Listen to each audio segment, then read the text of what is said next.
Don't trust in me. One parrot, one frog, one anchor. This is our friend Darlene Smith. She's a compulsive gambler. One boat. It started with Insane. raffles. I won a pamper box once, worth $17.50. Yeah, but you spent $20 on the tickets, Darlene. Well, that's still a win. I wouldn't have had a pamper box otherwise, would I? Then she started buying scratches. Oh, she won a couple of times, a few dollars here, a few dollars there. I was on a lucky streak. Her winnings amounted to a few $100. Well, even Ken, that's her husband, was happy about it, and all the family had a weekend on the Gold Coast. That was nice. All of us together. Movie World, Sea World, Jupiter's. The next time she won big on the scratches, they went to Bali. But when they got back, the electricity was off and all the freezer stuff had melted. Even their pool was green. She hadn't paid the power bill for months. So the electricity was off and she had nothing in the freezer. She'd been buying scratches, you see. She bought 500 of them at different news agencies, 10 here, 10 there, all up and down the coast at $10 a go. Darlene had won $4,632 in all. No, you can't say that's not a big win. But you spent $5,000 buying them. That's a loss. Not in my book. Ken, that's her husband, was furious when he knew what she'd spent. Enough is enough. No more lottery tickets, Darlene, before you get us all into trouble. I'm not working all hours to support a gambler. I'm not a gambler, Kenny. Don't be ridiculous. I just like a little flutter sometimes. You change your tune if I came home with $250,000. You know the odds of winning a big prize. You've got more chance of being hit by lightning twice. Oh, don't be silly, as if you'd be hit by lightning twice. No chance. Exactly. The insurance company paid for all the freezer stuff. 3 sides of lamb, 30 kilo of smoked salmon, 20 kilo of eye fillet, 2 dozen jars of foie gras, and 6 crates of lobsters that had all gone off. That was news to me that all that stuff was in the freezer.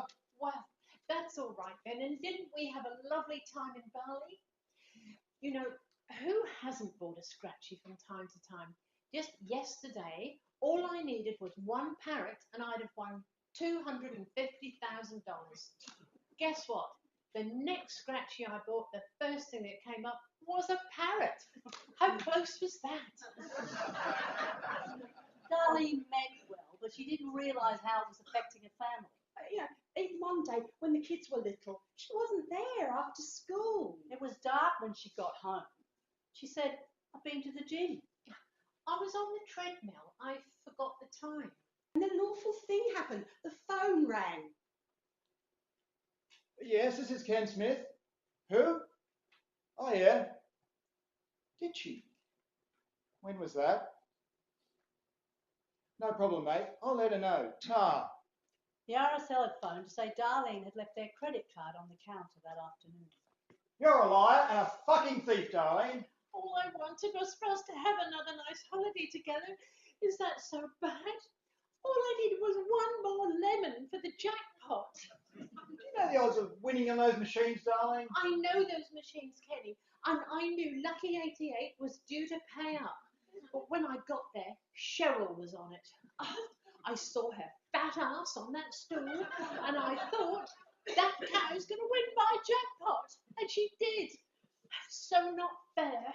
What would you do with all that money? Well, you wouldn't have to work another day, Kenny, and I'd buy us a huge house on the canals at Surface with our own pool and our own boat tied to our own jetty that's got twinkling lights all around it. Lights? Yes, like the twinkling lights of Pokey's jackpot win. And last May, Sylvie from round the corner came round to ask for her help to collect for the Salvo's door knocker bill. So off they went. Well, a few hours later, Sylvie knocked on their door asking for Darlene's envelopes. She hadn't come home, but I knew where she'd be, down the RSL again with the Salvo's money. And she'd lost the lot. Well, Sylvie took her to court and Darlene pleaded guilty. Oh, she was shaking and crying and saying that she'd give all her winnings back to the Salvos.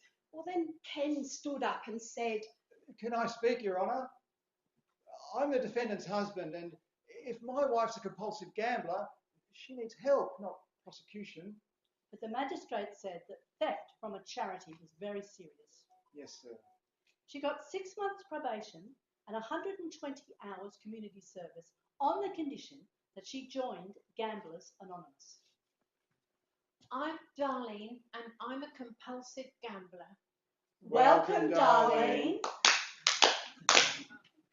So, Darlene went to GA every week and then every night. Because she'd met Gordon, who liked the Gigi. And she said Gordon knew what he was doing, he followed form. So Gordon picked her up in his shiny black Beamer and off they went to the racetrack, where they lost over $1,000 between them. Gordon said everyone has a bad day, but there's a horse running on the weekend that's a dead cert, so Darlene should find the money from somewhere. So she stole from her son-in-law, Barry. You see, Barry had an old bike and he just sold it, and they paid in cash and put the cash in the glove box of his car. $7 grand. Yeah, $7 grand. And so I had enough for a 2018 Harley Davidson Street Rod 750cc with dual disc brakes and dual piston calipers and silver skulls for wing mirrors. But when I went to the glove box to get the money, it was gone. Darlene had given Barry's bike money to Gordon. The dead cert fell at the first corner and the jockey broke his neck. Well, you can't blame me for that. Barry was devastated and said he was going to take her to court again. Oh, it'd be lock up for sure this time. I'm disappointed to see you back in my court so soon, Mrs. Smith. You violated your probation order and failed to complete your community service. I therefore sentence you to 6 months in prison. I was so ashamed. But when I got out, I got a part-time job with Roberto's hairdressers. I was back with the family and no more gambling. Then the first Tuesday in November came around. We had a sweep at Roberto's for the Melbourne Cup, and I drew Midnight Runner, and it was winning. But it got pipped at the post. What a waste of $5. If I'd gone to the TAB next door, I could have done it each way and got a second place win.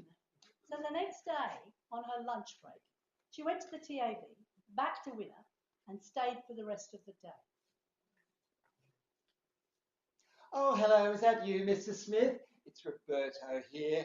Oh, just looking for Darlene. She hasn't returned to the salon since her lunch break, and I'm a teensy bit worried. Let me know. Bye.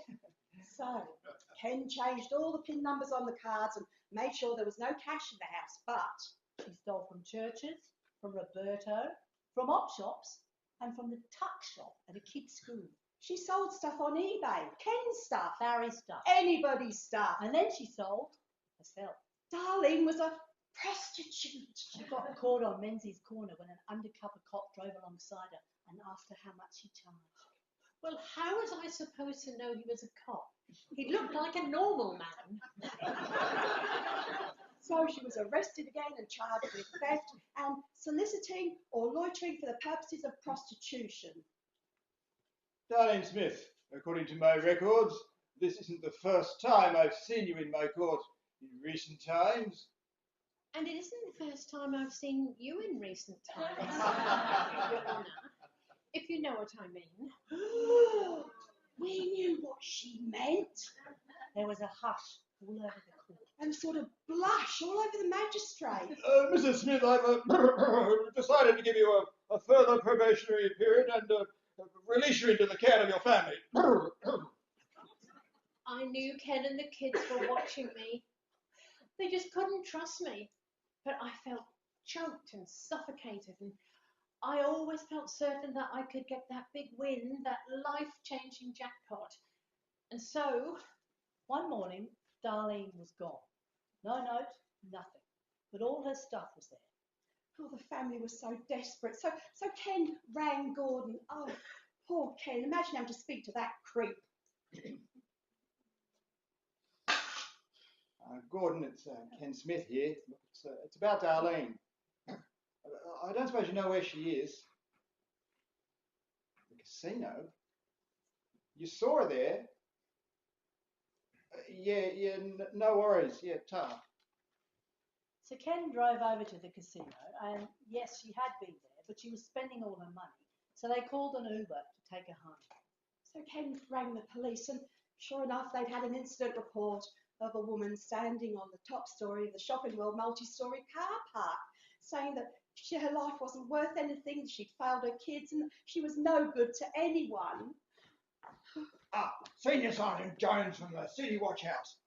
She's very upset. Be very quiet and still.